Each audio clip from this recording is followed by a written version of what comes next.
Ukraine hit Rostov's Atlant arrow, crippling Russia's electronic warfare. The Kremlin panics. The army is blind and deaf.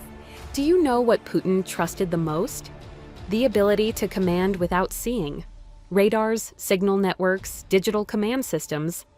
That was the heart of his defense. And Ukraine just struck directly at that heart. When the Atlant Arrow facility near the Rostov border was hit, it wasn't just a factory that was destroyed, it was quite literally everything the Russian army relies on in the battlefield. But that was only the beginning, because this wasn't just a conventional strike, it was a revolution that redefined the nature of war. Why is Putin silent? Why is the Kremlin in panic? Why are Russian commanders now left alone? The answer lies right here. Sit back, because this report doesn't just describe the destruction of a facility, it captures the minutes that shattered an entire dictatorship. The nights of June. A darkness stretching from eastern Ukraine deep into Russia suddenly lit up. At 11:18 p.m. on June 24, 2025, a red flash appeared in the skies over Taganrog near the Rostov border. But this wasn't an ordinary glow. It was the blast that would change the course of war. And yes, what Vladimir Putin feared the most had finally happened. Ukrainian Ministry of Defense intelligence units had been monitoring the Atlant Arrow facility for weeks. Every part developed there, every drone, every command software, every radar circuit, was the very core of Russia's electronic warfare capability. But now, that core had flatlined. UAVs glided silently in this cross-border operation, and at precisely 11:19 p.m., they crashed into Atlant Arrow's Production Block 3. What followed was a chain of explosions. Not only the production lines, but digital memories, radar processors, and jammer code sequences were obliterated. The question everyone is now asking, how could such a critical point for Russian aerial operations be left so vulnerable? Is the Kremlin slowly losing control? The Taganrog facility wasn't just a standard engineering base, it was the digital brain where Russia designed its FPV strike drones, electronic suppression systems, supersonic command networks, and targeting protocols. This strike wasn't just an attack, it was the collapse of Russia's attack-defense chain. Moscow can no longer see with its own eyes, nor hear with its own ears. It cannot control the battlefield. As Russian command centers stare at radar screens gone dark, Ukrainian drones continue to hover silently. Because the language of war has changed, the targets are no longer cities, but systems. This wasn't simply the destruction of a factory. It was the collapse of Putin's doctrine of electronic invulnerability. And the war has now entered a completely new phase. So, let us ask, how can an army with blinded radar systems possibly respond? And for how long can the Kremlin hide this collapse from its own people? Remember, when the Milarovo Air Base was targeted in December 2024, few realized it was a warning shot. The campaign that began with the systematic elimination of Su-25s was actually the first link in a larger chain, and Atlant Arrow was next. Because if Milarovo was the runway where the aircraft took off, Taganrog was the brain that gave them life. Ukraine was determined to dismantle that chain step by step. And now, that engineering line, starting from Atlant Arrow, has been completely severed. This was not just a military operation, it was a nervous system shutdown.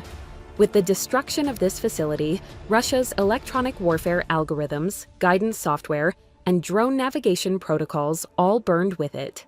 According to a Forbes analysis published at the end of 2024, Atlant Arrow was responsible for 72% of Russia's FPV-class kamikaze drone production. That production line is now gone. The Kremlin has been unable to admit how deep this strike cut. Moscow-based media outlets are calling it a minor fire. But the scale of this fire is beyond the boundaries of any map, and every new day will reveal its aftermath more clearly. Radar arrays for air defense, AESA variant systems, signal encoders, and jammer prototypes, now nothing more than piles of burnt PCBs. Electronic warfare capabilities now only exist on paper, and this is where the real fracture begins.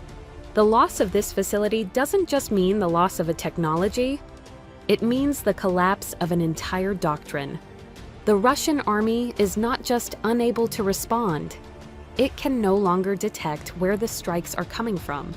Ukraine didn't just strike, it chose its target with military intelligence. This wasn't a demonstration strike. This was a message strike, and the message was crystal clear. Ukraine now controls the pace of this war, and the Kremlin is only capable of reacting, slowly and in a disorganized fashion. So you tell us, how long can an army that has lost its core technologies survive on the front line? The attack on the Atlant Aero facility in Taganrog wasn't just physical destruction, it was blinding the enemy in the information war, deafening it. Because this was not merely a drone factory. It was the center where the Russian military's sight, hearing, and response reflexes were built. Radar integrations, jammer systems, signal encryption-decryption modules developed inside Atlant Aero were the very heart of Russia's perceived electronic immunity. That heart has now stopped. Field data reaching command centers in Moscow now arrives either too late or is contradictory. Why? Because the data chain has been severed completely. Radar systems can no longer provide early warnings.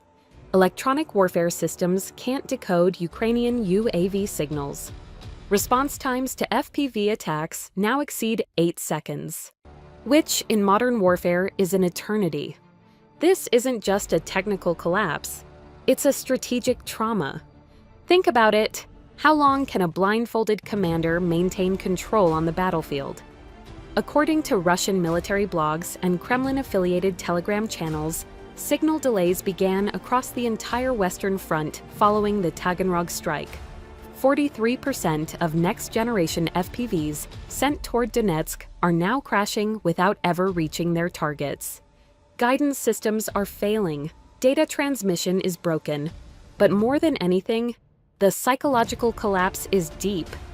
Do you know what Putin's greatest mistake was? Underestimating drones, and believing this war could be won with 20th century tanks. Meanwhile, Ukraine is fighting a 21st century war with 22nd century tactics. And now, this strike is not just a loss for the Russian military, it's the beginning of an unmanageable uncertainty. So ask yourself, can an army that can no longer see, hear, or command continue this war? But it didn't end there. Russia's collapse against Ukraine was seen as the major trigger of a much larger crisis. And it was at that very moment the real capital was targeted. For the first time, Russia's downfall revealed itself this clearly. On the night of June 24th, as Atlant Aero was being reduced to rubble, it wasn't just a factory near Rostov that was burning. At the same time, in perfect coordination and synchrony, the skies began to darken elsewhere as well. Because Ukraine's offensive wasn't aimed at a single target, it was part of a chain reaction designed to paralyze the entire Russian defense system. At 3:13 a.m., a state of emergency was declared in Moscow's southwestern air defense region. 198 unmanned aerial vehicles were directed toward the Moscow perimeter from 3 different axes. For the first time ever, Vnukovo Airport was shut down for an extended period. The war had reached the skies over Moscow, and that was Putin's strategic breaking point. The incident, classified as a state of emergency, posed a threat larger than anything Russia had faced until now, and in response, a far more severe reaction was triggered. The Cover 3 protocol was activated, a special security perimeter only granted to the Kremlin during wartime. But that night, war had reached the capital. Activating this protocol proved that even Russia now acknowledged the war was far more than a simple invasion. When Moscow Mayor Sergei Sobyanin appeared on camera, the tremble in his voice was visible on screen. "Our systems are functioning, our people are safe," he said. But just minutes later, panic videos began spreading on social media. One clip, shot before dawn on the Novorossiysk highway, showed a Russian Pantsir air defense system rotating with its autocannons locked, only to freeze up mid-action. So what did Ukraine do with this attack? It didn't just destroy production at Atlant Aero. It also tested the decision reflexes of Moscow's command structure. And the result? Under Putin's leadership, Russia failed to secure the airspace over both the factory and its capital. This attack was not just a demonstration of technological superiority, it was the triggering of the Russian people's mechanism of fear. And that fear, by dawn, had turned into the greatest security vacuum of the post-Soviet era. The question is this: if a city like Moscow, considered secure, can be targeted this easily, is there really any safe place left in the rest of Russia? And more importantly, will these operations shatter Putin's image of invincibility in the eyes of his people? The wave of collapse that began with the burning of Atlant Aero in Taganrog was not limited to the destruction of a single facility. The flames from that fire began to spread, invisibly, hundreds of kilometers away on the Donetsk front. At 5:22 a.m. on June 25th, an urgent call came from the southeastern sector of Donetsk. No command link, logistics convoy hasn't arrived, FPV drones are malfunctioning, target coordinates unavailable. Russia's eyes and ears were no longer functioning, because Atlant Aero was not just a factory, it was the brain and nervous system of the war. And now, that brain had burned. In the last 24 hours, the following were expected to reach the front. 11 FPV drones went missing. 2 logistics convoys failed to reach target coordinates. Radar-linked navigation systems showed a 38% failure rate. Ammunition is no longer arriving on time, and when it does, it's incomplete. Commanders cannot issue operation orders because neither the front lines nor rear logistics have any remaining coordination lines. The Kremlin remains silent, but whispers have begun among commanders on the Donetsk front. No communication, no coordinates, no vision. This is not war. This is a march into the unknown. And this unknown will form the basis of Russia's strategic collapse. So what about the people? According to Russian media, the public is remaining calm. But voice recordings spreading on Telegram channels tell a very different story. A soldier from a Donetsk garrison says, "We're no longer fighting. We're just waiting to see what happens. We're blind. No one from above is speaking." The illusion of victory is cracking. Because this is no longer just a technological defeat, it's the beginning of a psychological collapse. In recent local polls, for the first time, Putin's image as a leader who can manage crises dropped below 50%. According to another data point, 22% of soldiers around Donetsk requested leave before combat. This shows that a total morale collapse is beginning in Donetsk. And the real shockwave hasn't even arrived yet. Do you think this unraveling front will shatter Putin's election plans? And how far is the Kremlin willing to go to halt this loss of control? The incineration of the Atlant Aero facility is not just the loss of a production center. It was a critical blow to the heart of the Kremlin's war economy.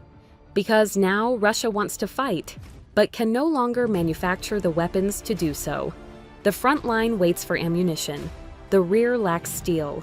A choice must be made: feed the hunger of the front or resurrect the fallen towers of industry. According to sources close to the Russian Ministry of Defense, with Atlant Aero out of commission, new generation FPV drone production has dropped by 70%. Integrated circuit production for radar systems has halted for 2 weeks. Domestic war electronic systems are now expected to be delayed by at least 6 weeks. And now the Kremlin stands at a desperate crossroads. Should it drain its remaining reserves to feed the front line's hunger for ammunition? Or burn billions of rubles to restart production, but money no longer flows? Due to Western sanctions, raw material imports for Russia's defense industry have dropped by 83%. Meanwhile, internal demand, i.e., the military and security bureaucracy's need for ammunition, has surged by 240%. The result? Factories are empty, orders are backlogged, and the front line is without supplies. According to leaked Kremlin intelligence, Putin has issued an urgent order to establish alternative production centers. But there's a problem. Orders alone aren't enough. There is no capital, no investors, and perhaps most crucially, no time. The picture on the economic front is even darker. The ruble has lost 11% of its value in just 2 weeks. Domestic military transport costs have doubled. Even the black market imports from China for spare parts and electronic sensors are now disrupted. Now the question is clear. How will the Kremlin sustain this war? With soldiers who have no weapons, with empty ammunition crates, or with an economic collapse it's desperately trying to hide? Putin remains silent in the face of this crisis. But Western intelligence interprets this silence as being caught unprepared. And Ukraine is preparing to strike directly at the heart of this growing void. Yes, war is no longer won by seizing cities. It's won by erasing the enemy's ability to fight. And Ukraine realized this before anyone else. The destruction of Atlant Arrow was not just the annihilation of a facility, it was the total invalidation of an entire war philosophy. The target is no longer the front line, it's the software, the engineers, the algorithms, and the logistics minds that sustain the front. Ukraine has quietly built this doctrine, and now it's putting it into action. Ukrainian UAVs are now striking not radar systems, but the computers that design the circuits for those radars. Not command centers, but the signal antennas that feed data to those centers. Not soldiers, but the network hubs that relay orders to them. This is the most advanced form of modern warfare, a cyber-physical doctrine, an engineering war. And in this doctrine, something matters just as much as ammunition: time. And Russia is now running out of time. With the destruction of Atlant Arrow, 90% of guidance chips required for smart missile production are now inaccessible. Critical software updates for FPV drones have been offline for 2 weeks. All remaining integrated systems are now under Western intelligence surveillance. None are considered secure anymore. Putin still responds with the reflexes of old wars, holding the lines, defending cities, massing troops. But in this war, old methods only lead to faster defeat. Ukraine is playing a different game, and that game has one goal: to technically strip Russia of its right to wage war. The result? Not just Moscow, but the entire defensive line stretching to the Ural Mountains is now full of gaps. Because disorder is contagious, Ukraine is not targeting a country. It is targeting a mindset. And each victory is not just about land. It's a foothold in the future. The real question now is, will Russia cling to the past, or will Ukraine conquer the future? We are writing that answer together. Now, we want to hear from you in the comments. Do you think this new style of warfare will accelerate Putin's downfall? Share your thoughts, and let's analyze this historic moment together. And if this narrative moved you, support us by liking, subscribing, and sharing. Because this is not just the story of a war, it's the story of history being rewritten. And we are its witnesses. In every line spoken, every coordinate shown, every explosion heard, you've seen not just a war, but the traces of a nation's resistance. Ukraine is defending not just its land, but its honor, its future, and its right to be free.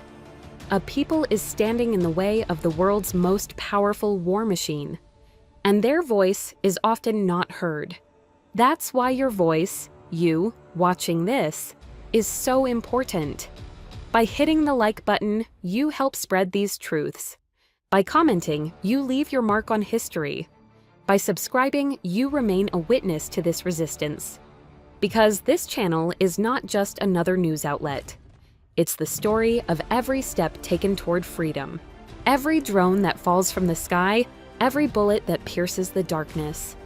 Do you believe freedom is won only by fighting? Or can a new front also be built by telling the story? Speak up, because Ukraine is not alone. And where they fall silent, we will speak. Now, I ask you, let's meet in the comments. Where do you think the next target should be?